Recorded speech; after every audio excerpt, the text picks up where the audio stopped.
As you just heard, two of the big ideas that we will continue to reiterate throughout this training are gaining and maintaining trust and building relationships through casual conversations with your students.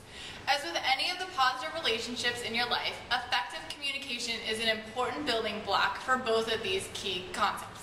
It's true that sometimes engaging a middle school student in conversation can be tough no matter who you are, but once we have armed you with these communication skills, we know that you'll be ready to mentor. In this section, I'll be giving you tips that will help to foster communication with the students on your team. First, we have active listening. Second, we have the non-directive approach. Third is asking open-ended questions, and fourth is paraphrasing. So first up, we have active listening. You just got some great tips about active listening from the previous trainer. This might seem easy, but sometimes with more than one student vying for your attention, you might be tempted to try to move on from one student to the next so that everyone gets a chance to share. However, it's important to listen intently to students while they're sharing with you. Think of it as straining to hear what they're really trying to say, not just taking their yes or no answer at face value. Think about a psychologist who listens intently to clients all day. At the end of the day, they're exhausted because they're constantly listening for the meaning behind what someone is saying. Next, we have the non-directive approach.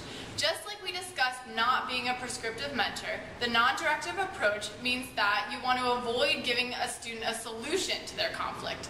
Instead, ask open-ended questions and encourage them to think about the issue further. For example, let's say that a student tells you that they're upset because they've been fighting with their little brother over who gets to be in charge of the remote control when they get home. You want to avoid saying something like, just be the bigger person, you shouldn't be fighting with someone who's younger than you. Instead, ask them if they can think of a way to share their TV time with their sibling, or see if they can come up with some alternative activities that they can do if they don't want to watch the show that their brother chooses. Third, we have asking open-ended questions.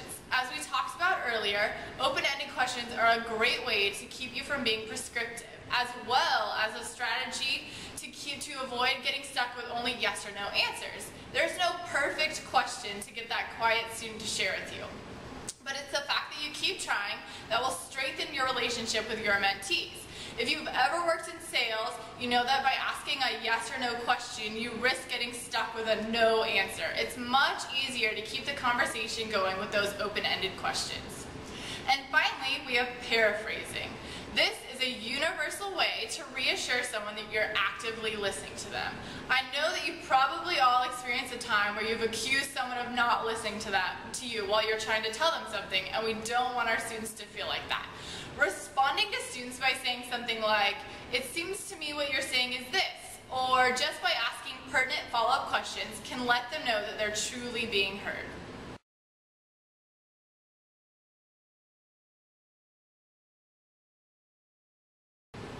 All of these communication strategies help build the trust that is such an important part of your relationship with the youth, and also ensure that all of the students on your team feel safe sharing with the group. This can begin to fulfill that important need of belonging, which the trainer told you about earlier. But if this seems like a lot of information, don't worry.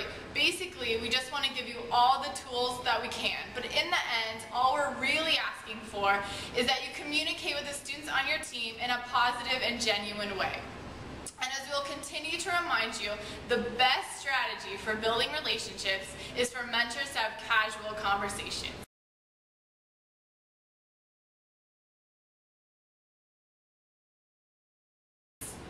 So we realize it can be a little bit hard to put these strategies into practice since you haven't been to a session yet. So I want to give you a quick overview of our session structure so that as you go through the rest of training, you can put what you learn into context.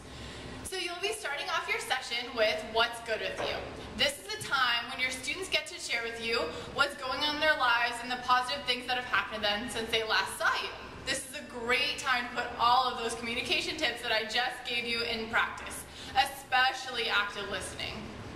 The Let's Work portion of our session gives you a chance to introduce a new idea to your students and to challenge their critical thinking skills.